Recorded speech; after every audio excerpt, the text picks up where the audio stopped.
सर्वप्रथम मिक्सरच्या भांड्यामध्ये 2 वाट्या स्वच्छ निवडून घेतलेले पोहे टाकूयात आणि झाकण लावून कोरडेच पोहे मिक्सरला बारीकसर दळून घेऊयात. पोह्याची बारीकसर पूड एका भांड्यात काढून त्यामध्ये 1 वाटी बारीक रवा, 1 वाटी दही टाकून मिक्स करूयात. यामध्ये आता पाणी टाकून छान इडलीचा बॅटर बनवूयात. सुरुवातीला मी 1 ग्लास पाणी टाकत आहे.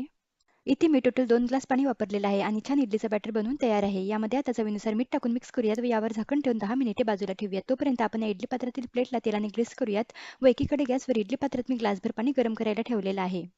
आता 10 मिनिटे झालेले आहेत. या इडली बॅटरमध्ये आता पाव चमचा सोडा घालूयात व 1 चमचा पाणी त्या सोड्यावर टाकून मिक्स करूयात व थोडं थोडं बॅटर या इडलीच्या प्लेटमध्ये टाकून घेऊयात. आपली जी डाळ तांदूळाची इडली असते त्यापेक्षा हे बॅटर थोडं घट्ट ठेवायचं.